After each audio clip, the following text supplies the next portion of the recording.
रामू और सोमू की दिवाली। विजयपुर नामक गांव में रामू नाम का लड़का रहता था। बचपन में ही पिताजी के गुजरने के कारण उसकी माँ अपनी मेहनत से उसे पालती थी। जंगल से लकड़ियाँ जमा करके लाकर उन्हें बेचकर अपने बेटे को पढ़ाती थी। दिवाली के उत्सव पर सारे लोग पटाखों से आतिशबाजी करने पर उसे भी पटाखे दिलाने की हर साल माँ के पास जिद करता था। ऐसे आगे बड़े होते होते माँ की मेहनत और परेशानियों को समझते हुए रामू ने पूछना बंद कर दिया। दिवाली के उत्सव के दिन बहुत सारे पटाखों से आतिशबाजी करने वालों के घरों के पास जाकर बहुत देर उधर ही खड़ा होकर उनके उत्सव को देख खुश होता था। अचानक इस साल विजयपुर में एक बड़ी सी महामारी के आने पर इस बार की दिवाली उत्सव नहीं मनाने का निर्णय गांव के सारे बड़ों ने लिया था। हमेशा की तरह ही दिवाली की शाम में गलियों में घूम रहे रामू को एक बड़ी सी बंगले में एक बच्चा रोता हुआ दिखा। क्षणों में मन चाहा मिलने वाला पैसे वाला लड़का क्यों रो रहा है करके रामू समझ नहीं पाया और कारण जानने की इच्छा से रामू उस लड़के के पास गया तो उसका नाम सोमू करके पता चला। सोमू क्यों रो रहे हो करके पूछा रामू। पिताजी ने मुझसे दिवाली के पटाखे नहीं दिलाएंगे करके कहा। मैं पटाखों से खेलने तक किसी से बात भी नहीं करूँगा, जाओ। बोलते हुए सोमू ने फिर से रोना शुरू कर दिया। अच्छा, बस इतनी सी बात के लिए रो रहे थे क्या? जानते हो, मैंने अब तक कभी भी दिवाली का उत्सव ही नहीं मनाया। सोमू को अपने हालातों का विवरण किया। वह सुनकर सोमू को रामू पर दया आई। उस गांव में आई हुई महामारी के बारे में और दिवाली उत्सव मनाने पर आने वाले नुकसानों के बारे में रामू ने उसे अच्छे से समझाया। अच्छा, तो मैं अब समझा कि पिताजी मुझे पटाखे क्यों नहीं दिला रहे थे और मेरा गुस्सा भी चला गया। पता है, मेरे दोस्त कोई नहीं। रामू, क्या तुम मुझसे दोस्ती करोगे? रामू के मानने पर सोमू उछल पड़ा। ऐसे ही दोनों बहुत देर गपशप करने लगे। ये सब बहुत दूर से ही देखने वाले सोमू के पिताजी बहुत खुश हुए। अगले दिन ही रामू के माँ के पास जाकर उससे पहले ही दिन रामू और सोमू के बीच की बात को उन्हें बताया और रामू की चतुरता की बहुत तारीफ की। उसकी पढ़ाई के खर्चे उठाने के साथ साथ सोमू के पिताजी ने उन्हें अपने कारोबार में काम भी दिलाया। उसके बाद की दिवाली में महामारी के जाने पर बड़ों ने बहुत सारे पटाखे दिलाए और रामू सोमू मिलकर उन पटाखों से आतिशबाजी करके बहुत खुश हुए। चालाक लोमड़ी और मुर्गा। एक जंगल में एक लोमड़ी रहता था। वह भोजन के लिए बहुत जगहों में पूरा दिन घूमता रहा। उस चालाक लोमड़ी की बुद्धि जानने वाला कोई भी जानवर यह ध्यान रखता कि उसकी नजर उस पर ना पड़े। इससे वह लोमड़ी मांस खाए हुए 10 दिन के ऊपर ही हो गए। एक दिन वह लोमड़ी जंगल पार करके पास के एक गांव गई। भूख से तड़पती हुई कहीं भी कुछ ना कुछ खाने के लिए मिलेगा ही करके पूरा ढूंढने लगी। ऐसे पूरे गांव में घूमते हुए लोमड़ी को एक मुर्गे ने देखा। ये चालबाज लोमड़ी जंगल पार करके गांव में क्यों घुसी? उसकी नजर में आऊंगा तो मार के खा जाएगी। सोचकर जल्दी जाकर पास के पेड़ पर चढ़ गई। देर से ही सही मुर्गा को देख लोमड़ी पेड़ के पास आई। पेड़ के ढाल पर बैठा हुआ मुर्गा को देखते ही लोमड़ी की भूख दुगनी हो गई। किसी भी तरह उस मुर्गे को मार के अपनी भूख बुझाने के लिए एक चाल चली।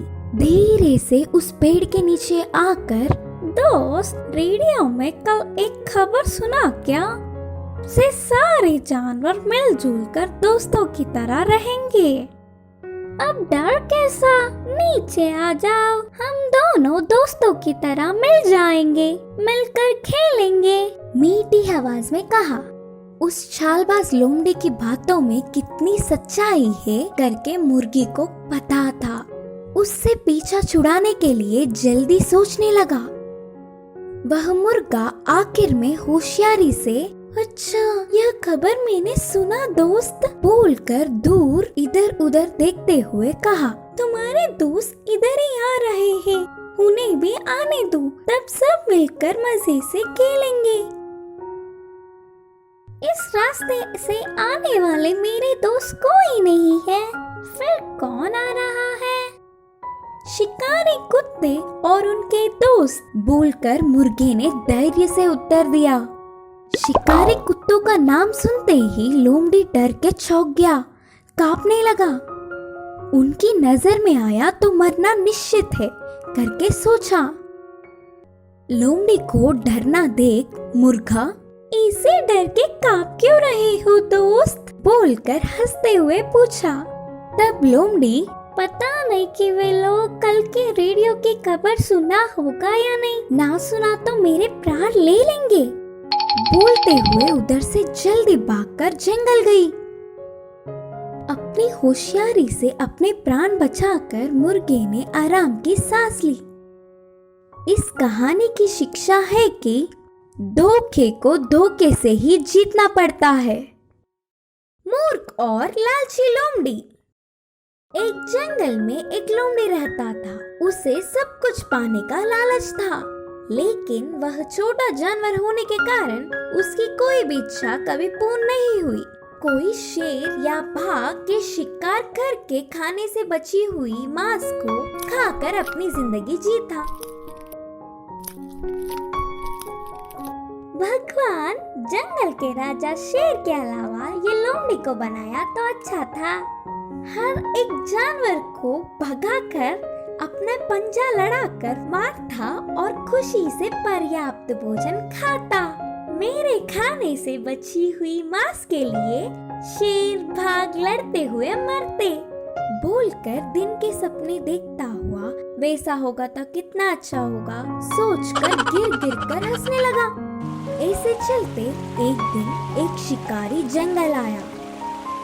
उसे दूर में घास चरती हुई अकेली हिरन दिखी तो उसने तुरंत तीर का निशाना लगाकर हिरन पे छोड़ा। तीर लगते ही हिरन नीचे गिरकर मर गई। फिर उस हिरन को अपने पेट पर रखकर शिकारी वापस चल पड़ा। वह थोड़ी दूर चलते ही हाथी दिखी। तुरंत निशाना लगाकर तीर छोड़ा। तीर बस थोड़े में ही छूटने पर हाथी घायल हुआ, पर तुरंत प्राण नहीं गए। हाथी गुस्से में शिकारी पर कूद के उसे मारकर कुछ ही देर में हाथी भी विषैली तीर के घाव से मर गया। उस रास्ते से ही जा रहा लोमड़ी मरे पड़े हिरन, हाथी और शिकारी को देखा। एक ही बार इतना सारा मांस देखने से खुशी में उछल पड़ा। तो वह तो पहले से ही लालची था ना। फिर शिकारी के बाजू में पड़े हुए पान के तार को देख कहा, आहा, यह मेरे लिए मांस का भंडार है। आदमी हाथी हिरन के मांस को आराम से खा सकूंगा, पर अब पहले इस तार से अपनी भूख बुझाऊंगा, बोलकर उस बांध से लिपटी हुई तार को काटा। तार टूटने से घुमा हुआ तीर जोर से लोमड़ी के दिल में चुभा और लोमड़ी मर गया। बेचारी लोमड़ी अपने हद से ज्यादा बढ़ने वाले लालच के कारण तीनों के मांस आराम से खाने के बजाय खुद के प्राण ही ले लिए। इस कहानी की शिक्षा है कि लालच बुरी बला है। बुरे मित्रों की कहानी। एक जंगल में एक मूस बीमार हुआ। वह बहुत कमजोर होने पर अब ना कहीं जा पाती और उसे ठीक होने के लिए और थोड़ा समय चाहिए था। तब तक वह मूस घास के लिए ना चल पाते हुए थोड़ी घास ज्यादा होने वाली जगह ढूंढकर उधर ही आराम से रहने लगी।